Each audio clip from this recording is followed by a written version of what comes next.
বাংলাদেশের আনাচে কানাচে ছড়িয়ে আছে এমন কিছু বাড়ি, বাইরে থেকে দেখলে মনে হয় এই শুধু একটি পুরনো দালান, কিন্তু একটু কাছে গেলেই বোঝা যায় এই দালানের ভিতরে লুকিয়ে আছে বহু বছরের ইতিহাস।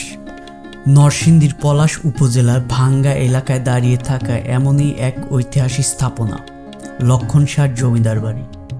স্থানীয় মানুষের কাছে এটি আবার পরিচিত উকিল বাড়ি নামে। কিন্তু কেন? লক্ষণ শাহ কে ছিলেন? কিভাবে গড়ে উঠল এই জমিদার পরিবার? আর কিভাবেই বা একটি জমিদার বাড়ি পরিণত হলো উকিল বাড়িতে? আজ আমরা খুঁজে দেখব সেই গল্প। এটি বাড়ির গল্প নয়, একটি পরিবারের উত্থান, পরিবর্তন আর হারিয়ে যাওয়া সময়ের গল্প। সাথেই থাকুন শাক নোম্যান চ্যানেলে এবং দেখতে থাকুন। এই বাড়ির ইতিহাসের সঙ্গে যার নাম সবচেয়ে বেশি জড়িয়ে আছে তিনি হলেন লক্ষণ শাহ। প্রকাশিত বিভিন্ন সূত্রে লক্ষণ শাহকেই এই জমিদার বংশের গোড়াপত্তনকারী হিসেবে ধরা হয়। তবে ঠিক কোন সালে এই জমিদার বংশের সূচনা হয়েছিল কিংবা ঠিক কোন বছর এই বাড়িটি নির্মাণ করা হয়েছিল তার নির্ভরযোগ্য নির্দিষ্ট তথ্য আজও পাওয়া যায় না। তাই এই বাড়ির ইতিহাসের কিছু অংশ আজও রয়ে গেছে অজানা। জানা যায় লক্ষণ শাহর বংশের জমিদারি ছিল অন্য একটি জমিদারির আওতাভুক্ত, অর্থাৎ তারা ছিলেন ছোট বা অধীনস্থ জমিদার। কিন্তু এই জমিদারির ইতিহাসও একটি অদ্ভুত দিকও বিভিন্ন স্থানীয় সূত্রে উঠে এসেছে। বলা হয় তাদের জমিদারি এলাকা ছিল একটি বিশেষ ওয়াকাফ ব্যবস্থার আওতাভুক্ত, ফলে প্রচলিত জমিদার ব্যবস্থার মতো খাজনা দেওয়ার বিষয়টি তাদের ক্ষেত্রে ছিল না বলে এসব সূত্র দাবি করা হয়েছে। ইতিহাসের এই অংশ নিয়ে বিস্তারিত প্রামাণ্য নথি খুব সহজে পাওয়া যায় না, তাই এটিকে আমরা স্থানীয় প্রচলিত ইতিহাস হিসেবে দেখছি। লক্ষণ শাহর ছিল 3 ছেলে, পেরুমোহন শাহ, নিকুঞ্জ শাহ, বঙ্কু শাহ। সময়ের সঙ্গে এই পরিবারও ছড়িয়ে পড়ে। 1947 সালে দেশভাগের সময় বঙ্কু শাহ ভারতে চলে যায়। পরে পাকিস্তান আমলের শেষ দিকে নিকুঞ্জ শাহ ভারতে চলে যায়, আর এই বাড়ির সঙ্গে থেকে যায় পেরুমোহন শাহ। পেরুমোহন শাহর ছিল এক ছেলে, বৌদ্ধনারায়ণ শাহ। কিন্তু ততদিনে সময় অনেক বদলে গেছে। দেশভাগের পর মানুষের জীবন বদলেছে, রাজনৈতিক পরিবর্তন এসেছে।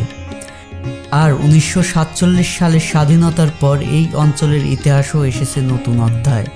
সেই পরিবর্তনের সময় ধীরে ধীরে এই বাড়ির মালিকানার গল্প বদলে যায়। বৌদ্ধনারায়ণ শাহর কাছ থেকে পরবর্তীতে বাড়িটা কিনে নেন আহমেদ আলী। আহমেদ আলী পেশায় ছিলেন একজন উকিল, আর সেখান থেকে এই পুরো জমিদার বাড়ির সঙ্গে যুক্ত হয় নতুন একটি নাম, উকিল বাড়ি। অর্থাৎ আজ স্থানীয় মানুষ যে বাড়িকে উকিল বাড়ি বলে চেনেন তার পেছনে রয়েছে এই মালিকানা পরিবর্তনের গল্প। ইতিহাসের পাশাপাশি এই বাড়ির আরেকটি আকর্ষণ হলো এর স্থাপত্য। দ্বিতল এই ভবনে পুরো নির্মাণ শৈলীর সঙ্গে বিভিন্ন কারুকার্য চোখে পড়ে, ইট, সুরকি ও লোহার ব্যবহার, আর দেওয়াল ও স্থাপত্যের অলংকার।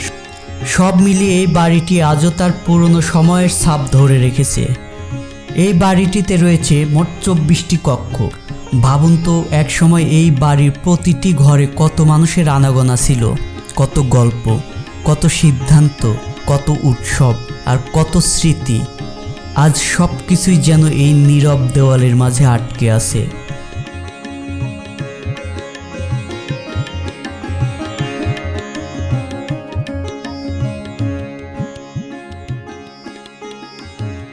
জমিদার বাড়ির সঙ্গে শুধু প্রাসাদই ছিল না, ছিল মন্দির, ছিল বাগান, ছিল পুকুর, আর ছিল শান বাঁধানো পুকুর ঘাট। পুকুরের চারপাশে ছিল 4টা মঠ বা মন্দির। এক সময় এই জমিদার বাড়ির দৈনন্দিন জীবনের সঙ্গে এই পুকুর ঘাটটিও নিশ্চয়ই ওতপ্রোতভাবে জড়িত ছিল।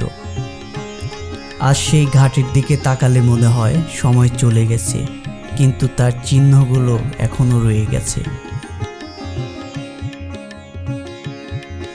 একটা পুরনো বাড়ি আমরা অনেক সময় শুধু পুরনো বাড়ি হিসেবেই দেখি, কিন্তু একটু গভীরে গেলেই দেখা যায় এর সঙ্গে জড়িয়ে আছে মানুষের জীবন, একটা পরিবারের উত্থান, তাদের চলে যাওয়া, একটা সময়ের পরিবর্তন আর একটা দেশের ইতিহাস।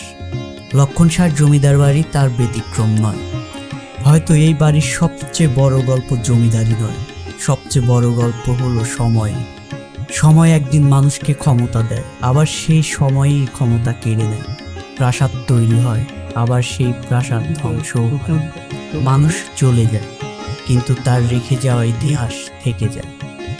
তো বন্ধুরা, আজকের ভিডিও কেমন লাগলো অবশ্যই লাইক এবং কমেন্ট করে জানাবেন, আর সাবস্ক্রাইব করতে ভুলবেন না। আমি সাজ্জাদ আজ বিদায় নিচ্ছি। দেখা হবে অন্য কোনো নতুন ইতিহাসের সঙ্গে। খোদা হাফেজ।